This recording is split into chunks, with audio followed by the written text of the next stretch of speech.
Alright, so in the other video, which is this one right here, I had explained why Americans love shotguns, and I was specifically talking about the ammo, but I didn't really go too in-depth with the ammo because I wanted to make a separate video, because it's a pretty complicated topic that has a lot of data points in it, so it deserves its own video.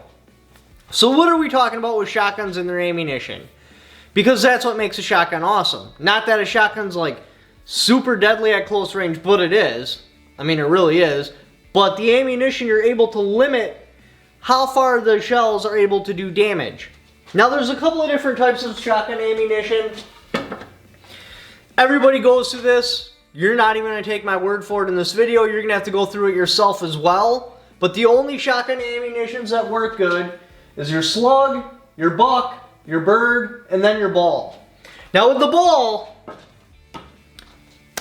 I know that you're going to have to try this before you come to this conclusion, but if you are able to take my word for it, do not go with steel ball bearings. Anything steel you don't want to put in your shotgun shell unless, of course, like you're waterfall hunting, because you have to run steel. When lead hits a target, it'll hit the target, it'll splatter, and its kinetic energy will disperse.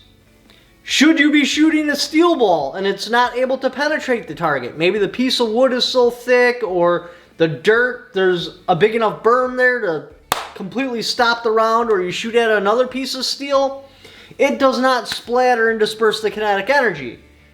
Somehow it like flexes and then it comes back at you. And when they come back at you, they really hurt. Ricochets are a massive problem when it comes to steel. So you're going to have to test it out yourself, and you're going to have to get hit with a ricochet before you know for sure that what I'm saying is true. But I promise you, just skip the steel. Only shoot lead out of your shotguns. Now, there are other shells like exploding slugs, and those just don't have enough energy. I've tried them. Now, maybe if you put TNT in it, there would be enough energy there because they do have a decent payload. But as far as like black powder, gunpowder, something like that, no, there's just not enough energy there to make a difference. You're better off running a normal slug. There's flechettes. Those don't work for shit. These are the ammos you're going to want to pick from. Slug, buck, birdshot, or just a solid ball. Now, each one has limitations that can be utilized in special circumstances. Like, say for example, you're in like an apartment building and there's really no safe direction to shoot, or maybe your kid's bedroom is next to your bedroom and you have to really bring that range in. Or say you need to reach out just a little bit farther, like say you're on a land plot and you're deer hunting, but your land plot's pretty small and it's pretty open and you have neighbors everywhere. You can utilize slugs and really limit the range of that particular firearm. The problem with a rifle is they're pretty even all the way out, from like the muzzle to like 300, 400, sometimes 500 yards before the projectile actually lands into the dirt. They have a very high potential of killing because they hold their kinetic energy, they fly nice and flat, they travel for a really long range. You can have bounce off the ground and like ricochet into the neighbor's house or something like that. Now, in the other video I was saying that the slugs really drop off because they're so heavy. I should have clarified, it's not that they fall faster because they're heavy, but because they're heavy they don't get accelerated out of the muzzle as quickly, so they have a lower initial velocity. And because they're so round and heavy, they have a very crappy BC. For example, a 55 grain 223, that's known to have a bad BC because it's such a short, stubby projectile. You're looking at 276. A shotgun slug, you're looking at .079. That's a really bad BC, so it's going to just bleed its velocity off very, very rapidly. So let's go over the different circumstances. Let's pretend that you're going to self-defense at your home. You got your bedroom, but like your kid's bedroom's on the other side. You have the kid's bedroom over here. There's really no safe direction to shoot. Even if you step out in the hallway, you don't want to get over penetration. Well, what you would do then is go with like number 4 buck, depending on how thick your walls are, or maybe even birdshot.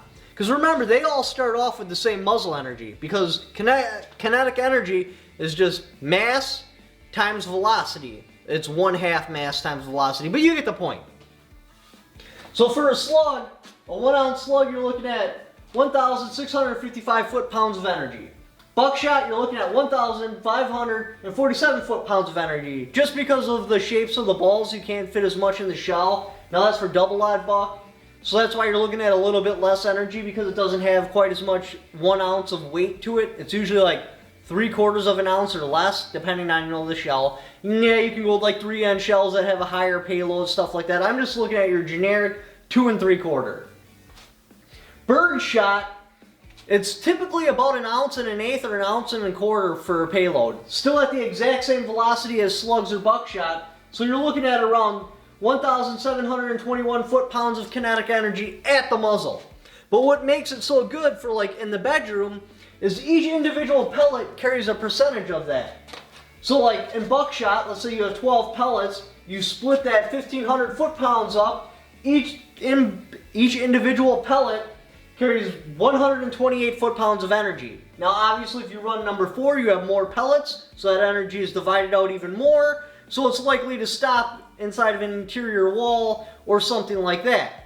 Bird shot, you're looking at a number 8 shot with 1 ounce and I think I did 1 1/8 load. You're looking at 461 pellets. That's 3 foot-pounds of energy for every single one of those pellets. So unless you get the whole wad directly in one spot, like this or smaller, it's basically not going to do damage. Yeah, it'll break through the wall, but it's done. Now, I haven't personally been rained on by birdshot, but I've heard plenty of stories of people like dove hunting, and they have a shirt pocket that's just full of pellets by the time they get home from people shooting in different directions. I have, however, shot at a tree at roughly 1 foot away with a pistol grip shotgun, and the shot went in there. Yeah, I took the tree down, but a bunch of ricocheted into my face, and I didn't even have safety glasses on, and I got some that hit my eyeball, and it didn't cause any damage, just because it has so little kinetic energy for every single pellet. And once it hits something, this 3 pounds will turn into like 1/4 pound of kinetic energy, something like that. There's really nothing left. So inside of like a bedroom or like a hallway, but like there's just so many directions you can't shoot, birdshot's a great option. If like you can shoot inside your whole apartment, well now you'd want to go up to like a number 4 buck.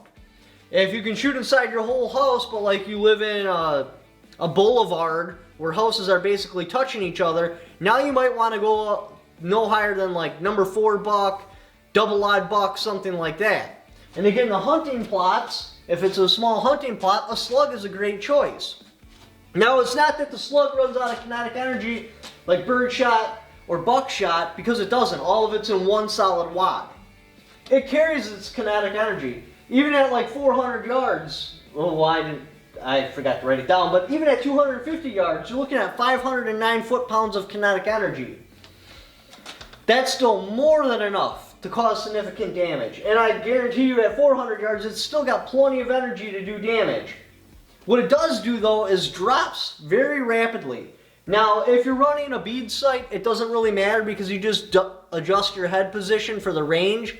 So that's another reason why I love bead sight, is because you're always able to adjust the range of the shotgun. As the target gets farther and farther away, you just keep lifting your head up higher and higher and higher. And then your bead is always where you're going to hit. As you use your shotgun a bunch, you'll know at this range, I don't want my bead on the ribs, I want to go just a little bit higher. At this range, I want to go just a little bit higher, I want to see the base of the bead through the ribs. And you adjust. You just learn the shotgun, you know how high your head's got to be. Well, with ghost ring sights, the problem with those is you're at a fixed range. Yeah, the learning curve on ghost ring sights is much shorter, but you give up your ability to shoot at multiple different ranges. So with ghost ring sights, I typically put on a 25-yard zero. Because if I'm doing work with a shotgun, it's close range. Yeah, I might stretch out to 100 yards, but relatively speaking, it's going to be a close range thing. So I set it for like 25 yards. So at 25 yards, if I aim at something, I'm actually going to hit it. And then all the way out to 100 yards, it drops by 4.4 inches, which is this much.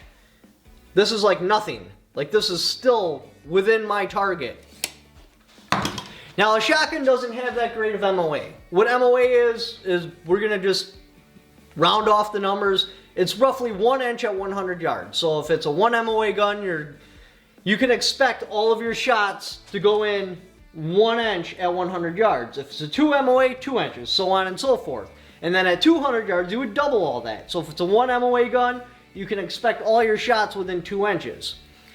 A shotgun, you're typically looking between 3 to 6 MOA. So at 100 yards, your slug, if this were to be a circle, and you're measuring across the circle, it will land somewhere within this area right here of where you're aiming. So they're really not that accurate anyway. But with only 4.4 inches of drop at 100 yards, that's not that much. That's why I go with the 25-0 on my ghost ring sights. Again, you know, a bead sight, you wouldn't have that problem because you just adjust your head for the range. But what it does is it drops off very, very quickly. So let's pretend I'm shooting at a deer with a 223 at 36 yards. That's like nothing for a 223. That is almost the same exact zero as a 300-yard zero. So if I shoot at the deer at 36 yards and I miss and I'm on a pretty level trajectory, my projectile will go 300 yards. It'll probably go almost 500 yards before it drops far enough to hit the dirt. Let's pretend I'm shooting at that same 25-yard deer. I'm on a completely flat trajectory. At 100 yards, it's already dropped 4.4 inches. At 200 yards, it's dropped 45.1 inches. Hit the ceiling here. 45.1. That's how far it's dropped at 200 yards. Also, the next thing that becomes significant, your average deer is only 36 inches tall. It's right about here.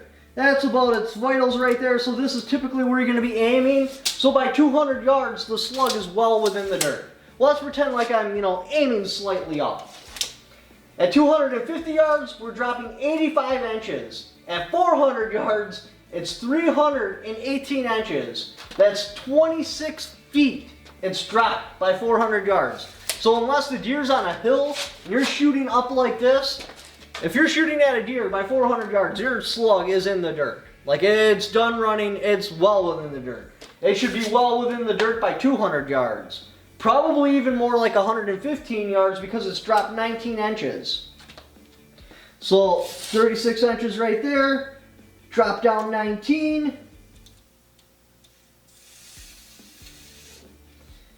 It will be like this far off of the dirt at 150 yards, and that's saying you're shooting completely flat. It has a completely flat trajectory. There's no elevation coming up or anything like that. And that, my friends, is honestly what makes a shotgun awesome. Not to mention they're incredibly cheap. Even your cheap $200 Maverick 88 home securities, you will have a blast shooting it just because of how it affects the target. You shoot something like this with a rifle, you pop a hole in it. You shoot something like this with a shotgun, this doesn't exist anymore. It's gone. There's a crater where it was. You shoot at a piece of paper, it's confetti within like 1 or 2 shots. And again, you can really limit the range on your shotgun depending on what ammunition you're going with. And I made this mistake in the beginning. I was looking for ammunition that would put more energy on a target and do like a bigger explosion, and that's not the way it works. For maximum range, you're looking at a slug. Like, that's what's going to get it down there. All of these have about the same kinetic energy, they just fall off at different rates. So what you're doing is you're trying to figure out how far you want to dial it back.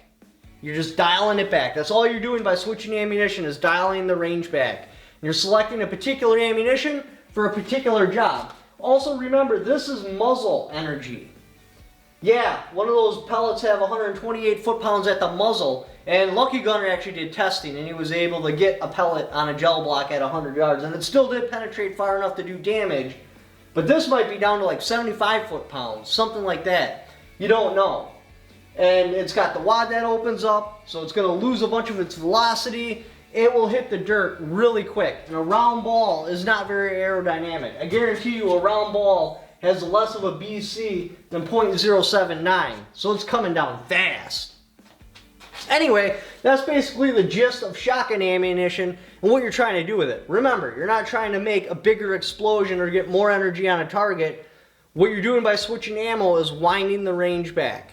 And because a rifle is insanely more effective at range, I automatically look at a shotgun, I'm like, that's going to be within 50 yards. So the only thing I'm going to feed that shotgun is buckshot.